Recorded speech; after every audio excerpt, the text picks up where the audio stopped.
Non mais Alonso, ce manque de respect, quoi. Il est pas sérieux, quoi. Toute l'équipe savait, sauf Safnauer. Son départ n'est pas une conspiration, il s'est senti aimé par Aston Martin. Pour la première journée média, après la pause estivale, un des pilotes les plus attendus était forcément Alonso. L'Espagnol doit expliquer pourquoi il a subitement décidé de changer de voie pour la suite de sa carrière en signant pour 2 années chez Aston à partir de l'an prochain. Commençons par la forme. Fernando Alonso paraît avoir pris tout le monde de court chez Alpine, qui n'avait pas prévu le coup sur le plan contractuel avec Piastri. Voilà pourtant que Fernando assure que tout le monde était bien au courant, sauf Safnauer, directeur de l'écurie. Toutes les personnes impliquées dans les négociations avec Alpine, comme Laurent Rossi ou Luca De Meo, ont été informées avant la publication du communiqué. Peut-être qu'Otmar n'était pas au courant, mais il n'était pas non plus impliqué dans la négociation de la reconduction du contrat. Il semble que personne dans l'équipe ne l'ait appelé pour le lui dire. C'est vrai, Otmar ne savait probablement rien, mais j'ai informé le président Luca De Meo, Laurent Rossi et Mécano, mon équipe. Toutes les personnes impliquées dans les négociations étaient au courant avant l'annonce. Otmar n'était pas dans la négociation.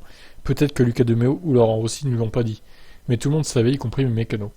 Alonso paraît ainsi semer la zizanie au sein du management d'Alpine. D'ailleurs, si Rossi avait bien été au courant, pourquoi ne pas avoir informé Safnauer? Si Alonso dit vrai, ces déclarations n'aideront peut-être pas la réputation de Alonso en tant que pilote très politique, une raison pour laquelle Toto Wolff n'a jamais voulu de lui chez Mercedes. Tout s'est déroulé très rapidement. Jeudi à Budapest, Vettel a annoncé sa retraite et j'ai reçu un appel d'Aston Martin pour savoir quelle était ma situation. Ils m'ont demandé chez Aston si j'avais déjà renouvelé mon contrat avec Alpine et j'ai dit non, j'étais en pourparlers. On s'est assis pour parler, je leur ai donné ce que je voulais. Je leur ai dit ce que je voulais, pardon. Ils ont accepté mon parler du projet qu'ils ont avec les personnes qui ont rejoint l'équipe et les nouvelles installations qu'ils construisent. En quelques minutes, nous sommes parvenus à un accord. Nous avons signé et le lundi, ma signature est annoncée. Alonso le répète, rester chez Alpine était mon intention, je ne me cachais pas du tout. Alonso craignait-il vraiment être remplacé par Piastri? Je comprends la situation d'Alpine avec Piastri. C'est un jeune talent de plusieurs années et avec un potentiel incroyable. Ils devaient trouver une solution, De Meo l'a déjà dit. Ils avaient 3 pilotes et seulement 2 voitures. Ils devaient trouver une solution pour Piastri et pour moi. Certains dans le paddock ont murmuré une conspiration menée par Alonso, Briatore et Weber pour signer le contrat d'Aston Martin au pire moment et mettre Alpine dans une situation délicate. C'est difficile de faire des commentaires. Je pense que nous avons tous été surpris ici. J'ai lu ça, mais je n'ai pas émis hier toutes ces choses à propos d'une conspiration. J'ai pris ma décision et je l'ai expliqué. Aston m'a appelé quand Sébastien a pris sa retraite, mais s'il n'avait pas pris sa retraite, ce transfert n'aurait pas eu lieu. Ce qui s'est passé ensuite avec Oscar est complètement indépendant. Je souhaite à Oscar tout le succès possible. Il est très talentueux, tout comme Alpine. Ce sera mon équipe cette année, et toujours dans mon cœur. Nous avons réalisé des choses impensables et je suis revenu à ce sport grâce à eux. Je ne peux que leur souhaiter le meilleur. J'ai toujours fait ce que j'avais à faire. Flavio venait à certaines courses, mais, comme vous le savez peut-être, il a conclu d'autres accords avec Domenicali et la Formule 1, le Paddock Club et d'autres choses. Ça ne me concerne pas. Alors, c'est un peu long. Regardez tout ce qui reste encore. Putain la vache. Mais bon, on va tout lire parce que c'est intéressant, là, l'histoire, quand même. Ce qui m'a séduit chez Aston, ce sont les talents qu'ils ont attirés des gens de Red Bull, de Mercedes, une marque prestigieuse, avec un avenir et un gros investissement de Lawrence Stroll, ainsi que des sponsors qu'ils ont réussi à attirer, Aramco, Cognizant, Hugo Boss. De nombreuses personnes sont impliquées dans ce projet de grande qualité, j'espère qu'il sera mené à bien. Je n'ai aucun problème à dire que tout a commencé quand Sébastien a annoncé sa retraite.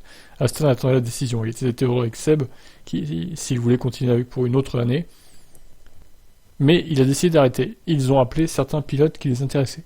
J'en faisais partie. J'étais encore dispo. Nous avons parlé des conditions que j'attendais, de ce qu'ils attendaient de moi. Nous nous sommes mis d'accord très rapidement, nous avons rempli toutes nos demandes, et nous avons signé le lundi matin, nous avons décidé de l'annoncer très rapidement, avant toute fuite. Bien qu'il ait admis qu'il ne pouvait pas être certain que ce changement de carrière serait la bonne décision, Alonso pense qu'Aston Martin a les bons ingrédients pour réussir. Il est certain qu'il y a des risques dans chaque décision, que vous prenez enfin personne n'a la boule de cristal pour deviner l'avenir. En même temps, en Formule 1, ou dans n'importe quel autre sport, tu gagnes ou tu ne gagnes pas. Peu importe d'être 4e, 9e ou 13e. Vous êtes premier, vous ne gagnez pas. Je pense que toutes les équipes et tous les pilotes de F1, on est ici pour être à la première place. Dans les possibilités que j'avais sur la table pour l'année prochaine, je pense que celle-ci était la bonne. Comme je l'ai dit, le projet contient certains ingrédients pour l'avenir qui en F1 sont normalement synonymes de succès lorsque vous investissez et que vous avez les meilleures personnes. Voyons donc si nous pouvons raccourcir ce temps autant que possible et rendre Aston Martin rapide dès l'année prochaine. Alors, il semble surtout qu'Aston Martin ait soigné l'amour-propre de Fernando Alonso, alors qu'Alpine doutait de ses capacités au-delà d'une année en raison de son âge. Avec Alpine, ça ne progressait pas depuis quelques mois déjà.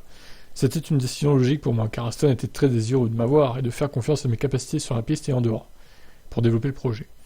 Dans mon cas également, j'ai senti qu'après toutes les négociations et les mois Avoir le baquet disponible pour un jeune pilote et talentueux comme Oscar, c'était la bonne chose à faire. Et une situation gagnant-gagnant, il semble, pour tout le monde. Chez Alpine, nous avancions sur des choses différentes, et nous n'étions pas d'accord sur l'essentiel. Ce n'est pas seulement la durée du contrat, mais aussi la confiance que l'on ressent. Le fait de se sentir aimé dans un endroit quand on veut sentir qu'on est là, qu'on n'est pas là que temporairement. J'ai toujours eu une sensation étrange avec Alpine, et la chose logique à faire était d'aller chez Aston Martin. Ah ouais, mais il vide son sac en fait. Putain la vache. Et ben en gros, il se sentait mal aimé depuis quelques mois. C'est ça que je comprends moi. Peut-être pas dès le début quand même, parce que bon voilà. Mais ouais, ces derniers mois, peut-être depuis le départ de Prost aussi. Hein. Ça a dû foutre la merde, ça, mine de rien, en début d'année là. Je n'ai jamais caché le fait que j'étais heureux des progrès de la voiture et de l'équipe chez Alpine, pour tout ce que nous avons accompli dans l'histoire, mais c'était une décision logique. Aston avait confiance en mes capacités sur et en dehors de la piste, et il voulait me garder. Laisser ce baguet disponible pour un autre jeune talentueux comme Oscar était bon pour tout le monde. Alonso ne craint-il pas les fous de Lawrence Stroll, une forte tête qui ne se laissera pas impressionner par les jeux politiques, ou de faire équipe avec le fils du propriétaire. Je connais Lance depuis que j'ai 13 ans, quand j'étais à la Ferrari Driver Academy. Je connais bien Lawrence aussi. Ça va être différent, hein. Je n'ai jamais été dans une équipe où le propriétaire avait son fils en course. Mais nous sommes très clairs à ce sujet, nous en avons parlé. Comment progresser ensemble, s'entraider, s'entraîner, et essayer d'améliorer Aston Martin en tant que marque.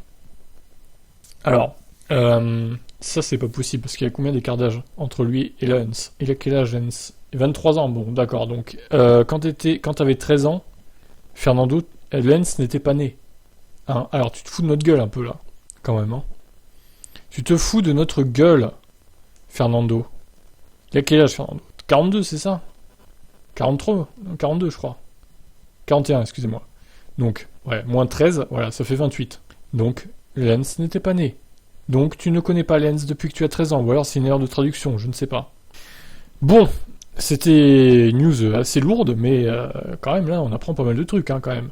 Donc, Otmar, dans tout ça, c'est un peu le dindon de la farce, finalement. Le mec était au courant de rien. Laurent Rossi lui a rien dit, Lucas Duméo lui a rien dit. Donc, pourquoi il lui a rien dit, je ne sais pas. Peut-être qu'il pensait qu'il était au courant. Mystère, hein. Qu'est-ce que c'est que ce bordel chez Alpine? Rien ne va dans cette équipe, en fait. Le management a l'air aux fraises. Hein. La voiture a l'air solide, les mécanos et les ingénieurs aussi. Par contre, le management, ça a l'air poussif, hein, quand même. Hein, j'aurais pas dire, mais bon. Et deuxième info, hein, quand même capitale, c'est qu'il se sentait un peu délaissé. Chez Alpine, il se sentait mal aimé depuis plusieurs mois. Donc sûrement depuis début 2022 finalement. Il voyait que ça progressait pas les négociations, donc il s'est dit vas-y je me casse, on va aller chez Aston.